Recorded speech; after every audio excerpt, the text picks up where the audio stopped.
try to hear than elsewhere. Yeah, true. Ow! Help! I'm behind you. Oh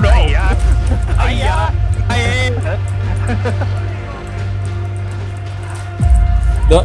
Don't run away. Be fine. Sniper, I'm getting sniper. Tracker. Help! Same. Both of us. Zealot, you can get me out. RTO, turn around. You're the only one. Gotta pick one of us up. I'm clicking. Auckland. You just you passed two of us. Thank you. Auckland is the fastest. I'll see you guys. I'm taking the boss. Answers. Agent.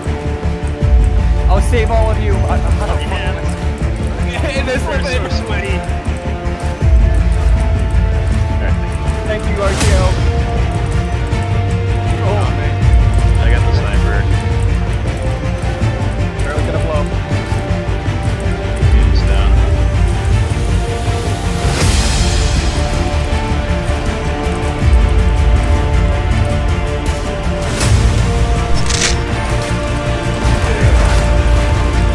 Nice angle.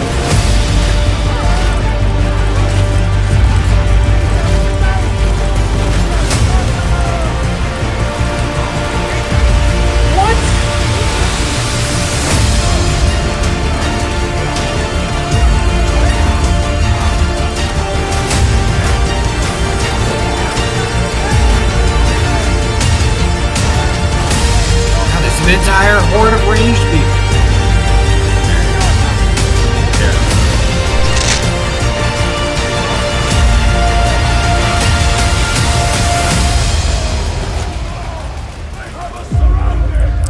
From the back too.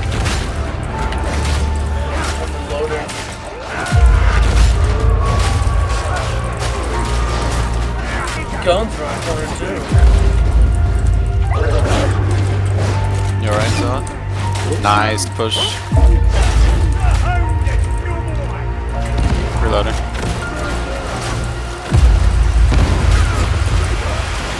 Ooh, got him. Nice.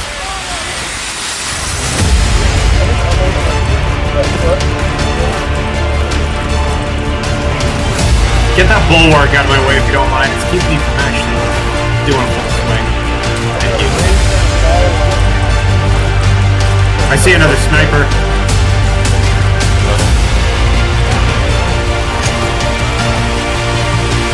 Nice, nice.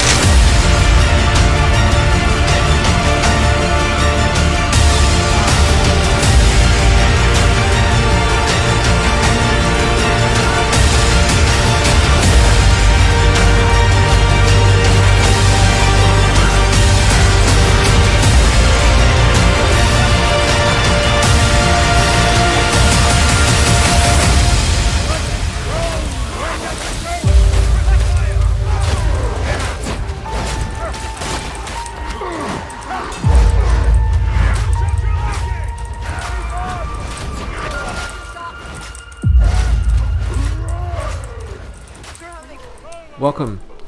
First, I want to tell you what you will gain from this video. You'll be able to effectively and naturally complete Damnation difficulty and carry other people with my Zealot build and the combat mechanics that I'm about to show you. Even if you are not playing Zealot, this video also covers a lot of fundamental knowledge and critical mechanics that most people fail. You will learn how to prioritize, decision making, and everything that I use to be successful in Damnation. What you will not see in this video is me telling you how to fight in a meat grinder. Everything that I'm about to show you is from actual fights in a real difficult situation, and if you can master it, you will find a lot of success in Damnation. But don't get the wrong idea, shit does happen, so you will not be 100% perfect all the time.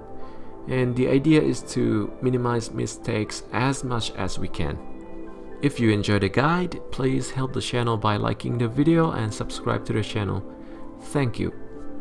And by the way, if you guys want to play DarkTide together, I'll leave the link to my Discord server in the description for 7 days from the release of this video. Now let's take a look at the abilities that I'm running. You can see that I'm using Faith Restore, for 75% toughness damage reduction on crit, and Swift instead of heal. These two are the most critical parts of my build and allow me to maintain high toughness even when I'm surrounded by a lot of enemies. Faith Restore allows me to be super tanky and damage from gunners won't break my toughness. Let's take a look at this clip real quick and tell me what is my 75% toughness damage reduction uptime.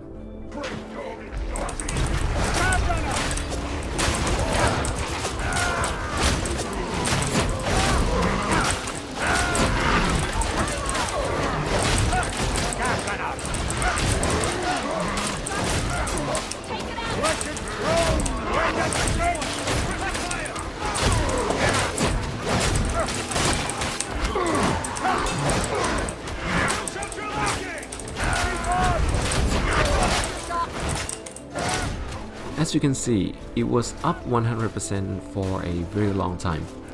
The trick is to use heavy attack and push attack while dodging, because those attacks have higher crit rate. A push attack is necessary because it stops all the gunners, including Reapers and some melee units, to take any actions. However, when you dodge, you stop generating stamina. But I will talk about how you can regain stamina later on in this video. Now let's take a look at why do I run Swift instead of heal. Swift makes you unstoppable. You will not be staggered or pushed, and it allows you to murder the backline very effectively. You can see in this clip that there are so many gunners, including Reapers, and they are spreading around from each other, which makes it very difficult to deal with. Even though I'm getting hit from all angles, but I was able to maintain enough Faith Restore because Swift prevents me from getting pushed or staggered, so I was able to continue to chain my critical hits. However, it takes a lot of practice, so don't be discouraged if you fail. I want you to notice that vision and awareness is super important. I always position myself in a way that I can see all the enemies, memorize where the bomber threw the bomb so that I know my hiding space, and position myself safely.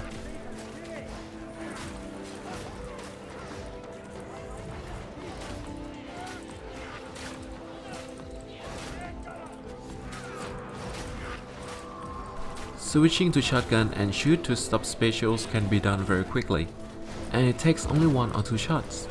So the next part we're gonna talk about how I utilize shotgun and combat knife together. Important note, to make it much easier to do those mechanics, I recommend changing some of the settings first. The only 2 most important settings that I want you to change are: 1. Set up a specific dodge key. I set mine to alternate because you can only dodge or jump at a time, and the spacebar and alternate are very close together, so it makes the most sense to me. 2. Set one of your mouse button to control. By doing so, it will make it much easier to sprint and slide, which is very critical for the mechanics that we are going to learn. My weapons are not the best, so don't worry too much if you cannot get your hands on 380 modifier weapons.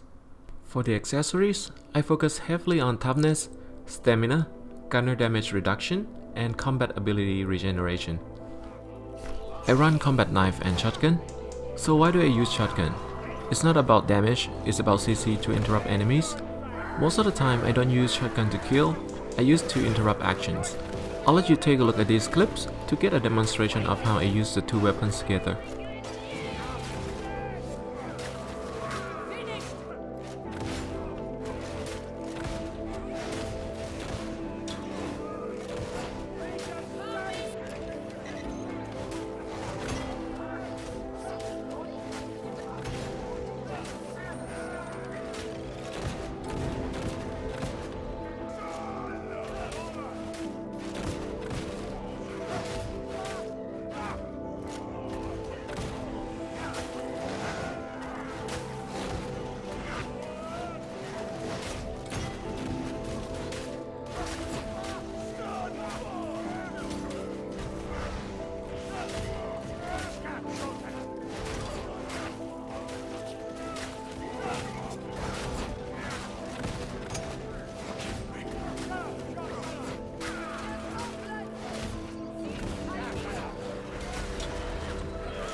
Knife and shotgun mechanic that you should practice first is to fire one shot, sprint heavy attack, dodge back. Fire another shot, sprint heavy attack and dodge back. Repeat. After you are comfortable with this mechanic, you will be able to naturally adapt to different situations using this mechanic.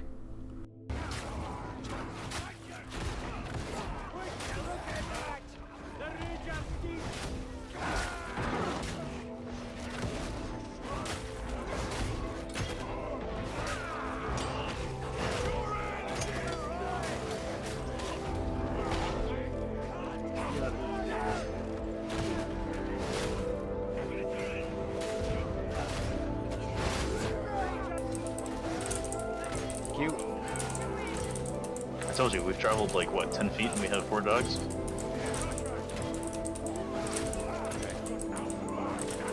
Why do I always sprint and slide? Why don't I run normally like other people? Not only that, why do I always perform a heavy attack before I slide? It's because you get a move speed boost when you release a heavy attack on combat knife. So if you slide right after you release a heavy attack, the move speed boost will last throughout the duration of the slide. Moreover, sliding confuses gunners, even a sniper, and causes them to miss the shots. You can outrun melee enemies and create enough space to revive your friends or to reposition yourself. However, it is important to note that a melee attack that has already been registered in a melee range will follow and hit you even if you run away. The trick is either dodge away once before you sprint or push the adds first before sprinting. Another thing is that during the slides, your stamina stops depleting, allowing you to have higher stamina by the time you reach the enemies compared to simply sprinting to enemies. If you combine actions that don't consume or stop stamina regeneration in your combat mechanics, you will improve your stamina sustainability. For example, when I switch to shotgun and fire one shot, I regain between 5 to 10 stamina, and sprint heavy attack consumes about the same amount. So this mechanic helps me maintain the current amount of stamina, while preventing incoming damage and take down enemies at the same time. However, you will encounter moments that force you to dodge and push attack very often, especially in Damnation. So you have to make yourself an opportunity to regenerate stamina. This is what I do. When my stamina is running low, I push attack the enemies, dodge away from them, and use my light attacks more often, while moving sideways without dodging, until I recover high enough stamina or until I am forced to dodge again. Bosses or monsters are only difficult when they have a lot of adds with them. With that in mind, there are two ways to approach this situation. 1. Solo the boss and let your team kill the mobs. 2. Let somebody else take the boss and find an angle to block the mobs. If I play with friends, I usually ask to take the boss by myself. However, when I play with random players, I prefer blocking the mobs because people like to focus on the boss. Soloing Plague Ogren is very simple. Stay as close to him as possible and keep chaining heavy attacks. And if possible, try to aim for a headshot. Only dodge back when he attacks. Most of the time, if you are very close to him, he will try to pound the ground with his fists. If you wait until the last second before it hits you and dodge back, that's the perfect dodge time.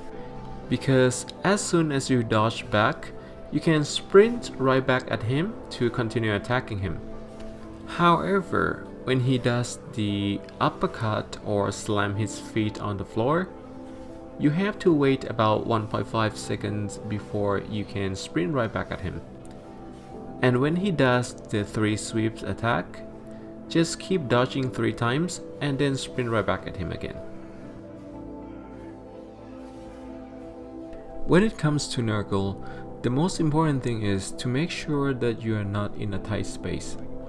Try to avoid attacking him from the front with your melee attacks. My priority when facing Nurgle is always to kill all the adds first.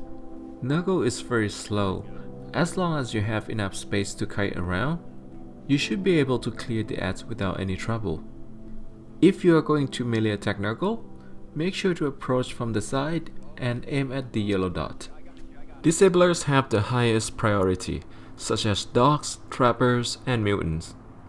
After that would be other specials, such as poxbusters, grenadiers, snipers, and flamers. The reason I put bulwarks very low in priority because this build is not effective to taking down bulwarks. However, if your party members have the ability to take down a bulwark really fast, you should tell them to do so. Because bulwarks are very good at protecting other enemies, eliminating them first would make killing other enemies much faster. I want you to understand that this priority is not fixed. It depends on the situation. For example, if a poxbuster is 10 miles away, but you have 3 ragers in front of your face, then you must kill the ragers first. So let's take a look at this example. Even though disablers are the highest priority, but I know that I can kill the grenadier within 2 or 3 seconds. And by sprinting to the grenadier, I can reposition myself far away from other enemies to get ready to take down the mutant right after. Because I know that to kill a mutant it takes between 3 to 5 hits, so I need to make some room for myself. Vision is super critical. Always position yourself in a way that you can see all the enemies, not only the current enemies, but also the spots that new enemies can potentially come. Look at this example. I try to position myself in this corner because I can see the front, left, and right. And that covers all of the spots that enemies can come. It makes me quick to respond to critical dangers, such as a mutant, a dog, and a flamer. The next thing I want to talk about is the audio and visual cues.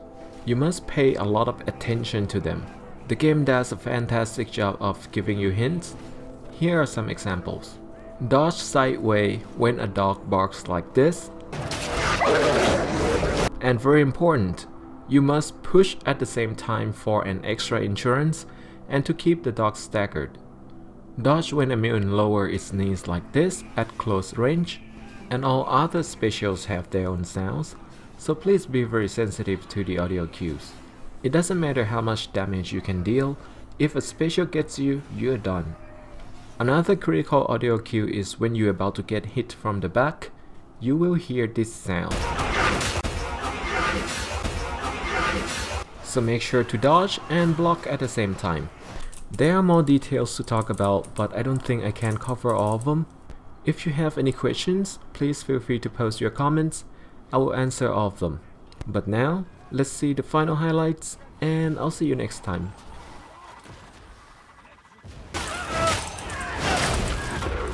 Oh my gosh, are you kidding me? I'm coming. Where are you? That's a highlight. Red side. Highlight. Wait a minute now. I don't agree to this. What's the thumbnail gonna be, bro? That's a highlight. But you getting fucking trapped? Yeah.